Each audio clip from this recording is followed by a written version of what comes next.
আসসালামু আলাইকুম। আজকের রিডিং স্কিলের গুরুত্বপূর্ণ একটি ক্লাসে আমরা স্বাগত জানাচ্ছি তোমাদের সবাইকে। এখন আমরা আজকে পার্ট এ, এই পার্ট এতে যে 10 নাম্বার থাকে, এই 10-এর মধ্যে 10 রাখার যে কৌশলটা সেটা নিয়ে আমরা আলোচনা করব। এবং আমরা কিন্তু দেখতে পাচ্ছি যে শেষে যে 4টি প্রশ্ন, এই 4টি প্রশ্ন হচ্ছে ট্রান্সফরমেশন মূলত বা চেঞ্জিং সেন্টেন্স। এই চেঞ্জিং সেন্টেন্সের মধ্যে তোমরা যদি একটু লক্ষ্য করে দেখো তাহলে দেখবে যে সিম্পল, কমপ্লেক্স, কম্পাউন্ড এই সেন্টেন্সের অংশটা কিন্তু রয়েছে, ডিগ্রিটা রয়েছে, অ্যাক্টিভ প্যাসিভ রয়েছে। তাহলে আমরা আজকে এই সিম্পল, কমপ্লেক্স, কম্পাউন্ড, যেটা তোমরা 9-10-এ অথবা ইন্টারমিডিয়েটে পড়ার কথা ছিল, অথবা সংক্ষিপ্ত সিলেবাসে যারা পড়েছো হয়তো তোমরা পড়ে আসোনি, এজন্য এই বিষয়টা আমি বিস্তারিত আজকে আলোচনা করতে যাচ্ছি। তাহলে সিম্পল, কমপ্লেক্স, কম্পাউন্ডের কথা যদি বলি তাহলে সেই ক্ষেত্রে আমরা দেখব যেমন the cricket is a costly game, people of all classes enjoy playing it. এই বাক্যটাকে কিন্তু সিম্পল করতে বলা হয়েছে। There are two umpires who conduct the game.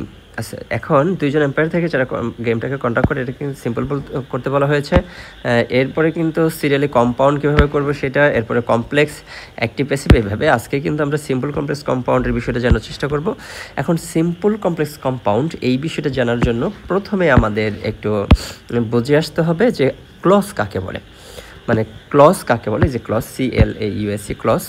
এখন তোমরা যদি প্রথমে একটু লক্ষ্য করে দেখো, তোমরা একটু মনোযোগ দিয়ে দেখার চেষ্টা করবে। আজকের ক্লাসটি আমি স্মার্ট বোর্ডে নিতে পারিনি সময় স্বল্পতার জন্য, পরবর্তীতে এই ক্লাসটি আমি এক্সচেঞ্জ করে স্মার্ট বোর্ডে নিয়ে তখন চেঞ্জ করে দেব।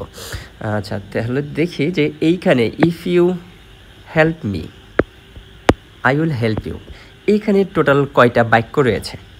আমি কিন্তু বাক্যের কথা বলেছি যে এখানে বাক্য কয়টা রয়েছে। অনেকে কিন্তু ওইখানে বলে যে 2টা বাক্য রয়েছে। কেন? ইউ হেল্প মি এইটা একটা বাক্য, আই উইল হেল্প ইউ এটা একটা বাক্য।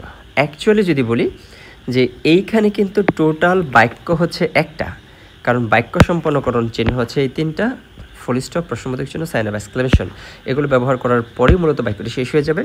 এখানে কমা ব্যবহার করার কারণে কিন্তু এখানে বাক্য সম্পন্ন হয়নি, আর মানে বাক্যের মধ্যে একটা বিরতি তৈরি হয়েছে জাস্ট। তাহলে এইখানে যে সাবজেক্ট, ভার্ব, অবজেক্ট রয়েছে প্রথম অংশে, তাহলে এই অংশটাকে আমরা কি বলবো? তাহলে আমরা যদি একটু বুঝে আসার চেষ্টা করি যে ক্লজ কাকে বলে। ক্লজ মানে হচ্ছে বাক্যাংশ, মানে বাক্যের একটা অংশ বা পার্ট। এই ক্লজের যদি আমরা স্ট্রাকচারের কথা বলি তাহলে 2টি পার্ট থাকে মূলত ক্লজের মধ্যে, সাবজেক্ট এবং প্রেডিকেট। এখন আমরা প্রত্যেকেই সাবজেক্টকে চিনি, প্রেডিকেটটাকে যদি আমরা একটু চিনে আসার চেষ্টা করি তাহলে যেই অংশে ফাইনিট ভার্ব থাকবে, অবজেক্ট থাকবে, এক্সটেনশন থাকবে, এই 3টি পার্ট থাকবে, এটাকে এক কথায় আমরা বলবো প্রেডিকেট। এখন ক্লজ হইতে গেলে সাবজেক্টের জন্য 50% এবং শুধুমাত্র সাবজেক্টের পরে যে ফাইনিট ভার্বটি থাকে এই ফাইনিট ভার্বের জন্য 50%। এর মানে অবজেক্ট এবং এক্সটেনশন থাকলেও একটা ক্লজ হবে, না থাকলেও একটা ক্লজ হবে। তাহলে একটা ক্লজ হওয়ার জন্য, মানে বাক্যের একটা অংশ হওয়ার জন্য সাবজেক্ট এবং সাবজেক্টের সাথে একটা ভার্ব থাকলেই সেটা একটা ক্লজ হয়ে যাবে। এখন যদি আমরা আরেকটা বিষয় একটু ক্লিয়ার হওয়ার চেষ্টা করি, ফাইনিট ভার্বটা মূলত কি, যেমন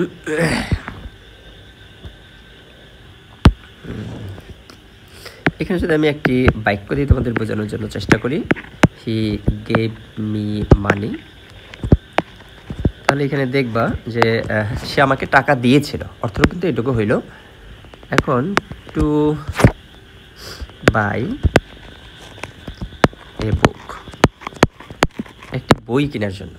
এখন এই টোটাল বাক্যে এইখানে সাবজেক্টের ঠিক সাথে এবং পরে যে ভার্বটি রয়েছে এই ভার্বটি হচ্ছে ফাইনিট ভার্ব। তাহলে ফাইনিট ভার্ব হতে গেলে কী লাগবে? ভার্বের পূর্বে একটা সাবজেক্ট লাগবে, তাহলেই ফাইনিট হবে, অথবা সাবজেক্টের পরে যে ভার্বটা থাকবে সেটাই ফাইনিট হবে। তাহলে সাবজেক্ট আর ফাইনিট এটুকু মিলে কিন্তু একটা ক্লজ হয়ে গেল। এইখানেও আমরা দেখতে পাচ্ছি টু বাই, এই যে বাই, এই বাই ভার্বের পূর্বে কিন্তু কোনো সাবজেক্ট নেই, এটার সাথেও পূর্বে রয়েছে কি প্রিপোজিশন, সুতরাং এই ভার্বটা কিন্তু ফাইনিট ভার্ব নয়। তাহলে এই বাক্যে টোটাল ক্লজ রয়েছে কয়টা? একটা। তাহলে আমরা যদি এখন এই শুরুর বাক্যটাতে ফেরত আসি তাহলে দেখব ইফ ইউ হেল্প মি, তুমি যদি আমাকে সহযোগিতা করো, এই পর্যন্ত কিন্তু একটা ক্লজ হয়ে গেল। আই উইল হেল্প ইউ, আমি তোমাকে সহযোগিতা করব, এখানে কিন্তু আরেকটা ক্লজ হয়ে গেল। তাহলে এই টোটাল বাক্যে ক্লজ রয়েছে কয়টা? 2টি ক্লজ রয়েছে।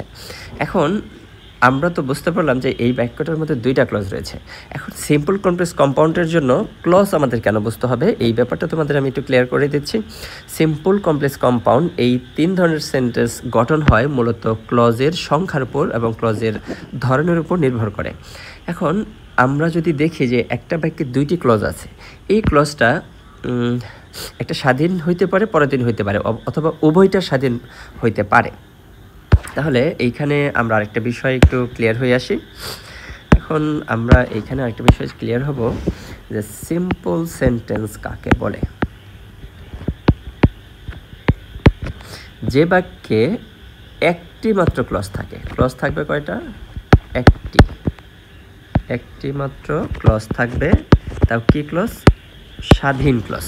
একটি মাত্র ক্লজ থাকবে। এই ক্লজটার যদি আমি আরেকটু টাইটেল পরিবর্তন করি তাহলে সেই ক্ষেত্রে হবে হচ্ছে এইখানে আমরা একটু টাইটেল সংযুক্ত করে দিলাম স্বাধীন। এখন এই যে স্বাধীন শব্দটা আলাদা করে টাইটেল দিলাম কেন? যাতে তোমাদের মনে থাকে। এখন যে বাক্যে একটি মাত্র স্বাধীন ক্লজ থাকবে, মানে টোটাল বাক্যে ক্লজ থাকবে কয়টা? একটা, সেই বাক্যটা হচ্ছে সিম্পল বাক্য। এখন যদি আমরা আরেকটু বিষয় এখানে বোঝার চেষ্টা করি, সেটা হচ্ছে আমরা যদি কোনো একটা বাক্যকে সিম্পল করতে চাই অবশ্যই সেই বাক্যে ক্লজ থাকতে হবে কয়টা? একটা। এখন আসি হচ্ছে কমপ্লেক্স সেন্টেন্স। কমপ্লেক্স মানে হচ্ছে জটিল। আচ্ছা, যে বাক্যে একটি স্বাধীন এবং এক বা একাধিক পরাধীন ক্লজ থাকবে, তাহলে স্বাধীন ক্লজ কয়টা? একটি স্বাধীন ক্লজ এবং এক বা একাধিক পরাধীন ক্লজ।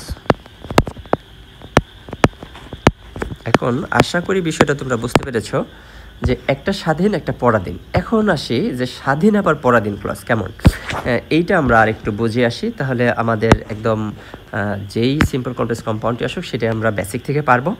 এখন এইখানে যদি দেখি যে ইফ ইউ হেল্প মি, তুমি যদি আমাকে সহযোগিতা করো তাহলে আমি কি করব, সে কথাটা কিন্তু এখনও বাকি থেকে গেল। এই বাক্যের এই ক্লজের অর্থ সম্পন্ন করার জন্য আমাকে আরও একটি ক্লজ লিখতে হইল, যে ক্লজের হইল আই উইল হেল্প ইউ। তুমি আমাকে হেল্প করলে আমি তোমাকে হেল্প করব।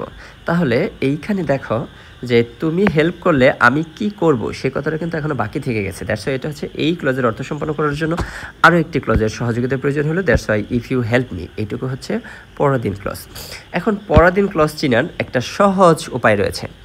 যেই ক্লজের সাথে এই যে সাব অর্ডিনেট একটা কনজাংশন যুক্ত থাকবে, এখানে কিন্তু আমি লিখলাম হচ্ছে সাব অর্ডিনেট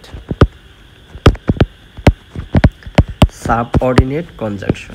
এই সাবঅর্ডিনেট কনজাংশনগুলো কি করে? দুইটা ক্লজকে যুক্ত করে। সহজ করে যদি বুঝি, এখন আমরা যদি কোঅর্ডিনেট কনজাংশনটা বুঝে ফেলি তাহলে সাবঅর্ডিনেট কনজাংশনগুলো বোঝা খুব সহজ হয়ে যাবে।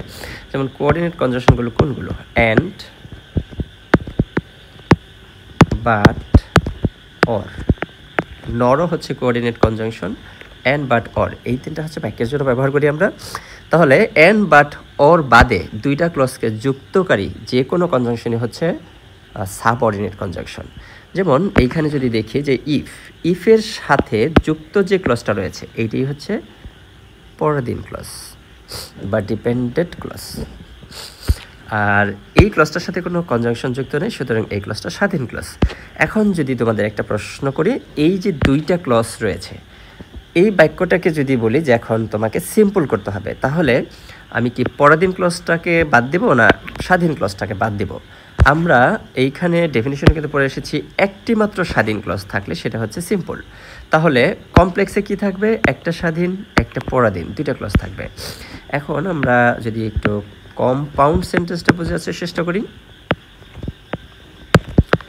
দুইটি ক্লজ থাকবে, দুইটি ক্লজ, এবং দুইটি ক্লজই আলাদা আলাদাভাবে স্বাধীন ক্লজ। কি দ্বারা যুক্ত থাকবে? যুক্ত থাকবে and, but, or. And, but, or দ্বারা যুক্ত থাকবে। দুইটা ক্লজকে, দুইটা স্বাধীন ক্লজকে যদি আমরা অ্যান্ড, বাট, অর দ্বারা যুক্ত করে দিই তাহলে সেটা কি হয়ে যাবে? কম্পাউন্ড হয়ে যাবে। আর যদি আমরা কোনো সাবঅর্ডিনেট কনজাংশন দ্বারা দুইটা ক্লজকে যুক্ত করি তাহলে সেই ক্ষেত্রে কমপ্লেক্স হয়ে যাবে। আমরা যদি দুইটা ক্লজের একটা ক্লজকে এক্সটেনশন বানাই এবং আরেকটা স্বাধীন ক্লজ রেখে দিই, তাহলে সিম্পল সেন্টেন্স হবে। এখন আমরা এইখানে যে বাক্যটি ছিল, আরও দু একটি বাক্য দেখি, যে আরেকটা টেকনিক্যাল বিষয় আমরা দেখি। এইখানে দেখো সাবজেক্ট ভার্ব অবজেক্ট এক্সটেনশন, এইটাকে টোটালটাকে একটা বাক্য অথবা একটা ক্লজ বলবো আমরা। এখন আমরা শিখব যে কোনো একটা ক্লজকে কিভাবে আমরা এক্সটেনশনে রূপান্তর করব বা এক্সটেনশন বানাবো। এখন যদি আমরা দেখি যে কোনো একটা ক্লজকে যদি এক্সটেনশন বানাতে চাই, প্রথম কাজটা হচ্ছে কনজাংশন। এই যে কনজাংশন যেগুলো থাকবে, ইফ, দো, অল দো, অ্যাজ, সো দ্যাট, এই যে কনজাংশনগুলো থাকবে, কনজাংশনের পরিবর্তে কী দেবো? একটা প্রিপোজিশন দিতে হবে। কনজাংশনের পরিবর্তে একটা প্রিপোজিশন, 1 নম্বর কাজ। 2 নম্বর কাজ, সাবজেক্টের সাবজেক্টিভ ফর্মটা বাদ যাবে বা সাবজেক্ট টোটালটাই বাদ যাবে যদি অন্য একটা ফর্ম থাকে, তাহলে 2 নম্বর কাজ হচ্ছে বাক্যের সাবজেক্ট বাদ যাবে। 3 নম্বর কাজ, যে ফাইনিট ভার্বটা থাকবে, সাবজেক্ট না থাকলে তো সেটা কি হয়ে যাবে? নন ফাইনিট হয়ে যাবে। নন ফাইনিটের ফর্মগুলো ব্যবহার করতে হবে। নন ফাইনিটের ফর্মগুলো কেমন? যদি প্রিপোজিশনের পরে ব্যবহার করি, টু বাদে প্রিপোজিশনের পরে ব্যবহার করলে নন ফাইনিটে কিন্তু ভার্বের সাথে আইনজি হবে। আর যদি টুর পরে ব্যবহার করি, টু ব্যবহার প্রয়োজন হয়, তাহলে কিন্তু প্রেজেন্ট ফর্ম হবে। এই ব্যাপারটা আশা করি তোমরা বুঝতে পেরেছ। যেমন এইখানে যদি আমি একটু বাক্যটাকে একটু চেঞ্জ করে নতুন করে আমি একটু বোঝানোর চেষ্টা করি। ইফ হি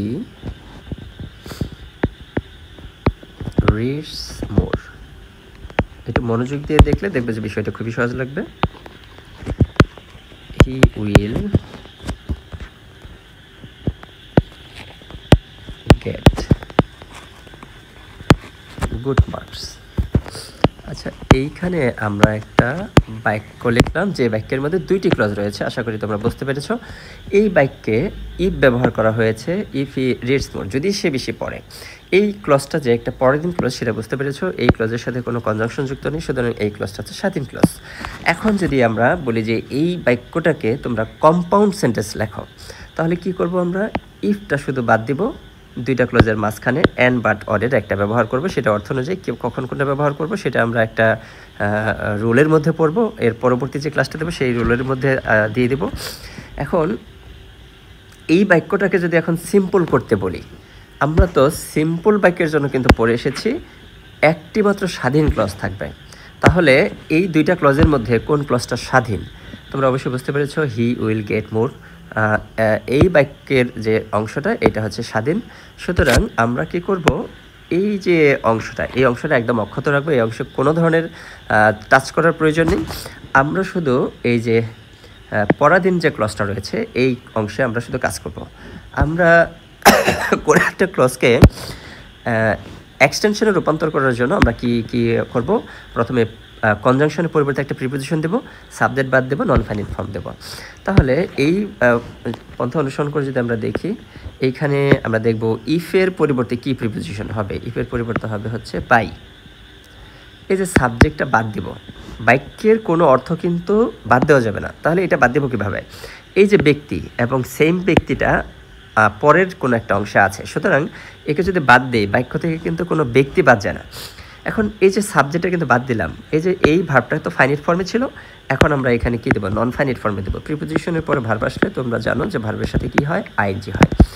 এখন দেখো, বাই রিডিং মোর, এই যে প্রথম যে পরাধীন ক্লজটা ছিল, এই ক্লজটাকে যে আমরা লিখলাম এখানে, দেখো এই ইফ হি রিডস মোর, এই অংশের অর্থ বাই রিডিং মোর, অনেক পড়ার দ্বারা।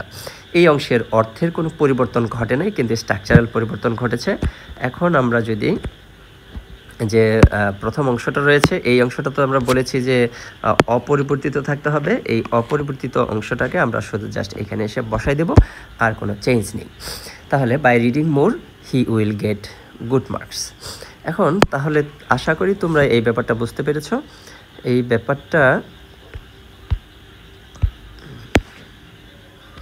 আচ্ছা, তাহলে এইখানে আমরা দেখলাম যে একটা কমপ্লেক্স সেন্টেন্সকে আমরা সিম্পল কীভাবে নিয়ে যাব। এখন আমরা যদি আরেকটা বিষয় একটু লক্ষ্য করে দেখি, যেমন ধরো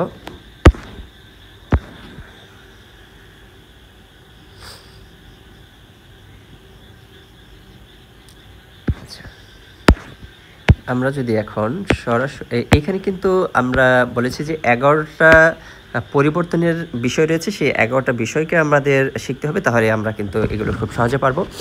আমরা যদি এখানে দেখি যে ই নাম্বার সিরিয়ালি কিন্তু এখানে জাস্ট ওই ক্যাটাগরি অনুযায়ী সাজানোর জন্য এইভাবে রাখা হয়েছে। এখন যদি এটা আমরা একটু দেখার চেষ্টা করি, দো cricket is a costly game, people of all classes enjoy playing it. এটাকে সিম্পল করতে বলেছে। এখন তোমাদের প্রথম কাজটা হচ্ছে দুইটা ক্লজের মধ্যে কোন ক্লজটা স্বাধীন সেই ক্লজটাকে আমাদের অপরিবর্তিত রাখতে হবে, এবং পরদিন ক্লজটাকে কী করতে হবে, আমাদের পরদিন ক্লজটাকে আমাদের এক্সটেনশন রূপান্তর করতে হবে।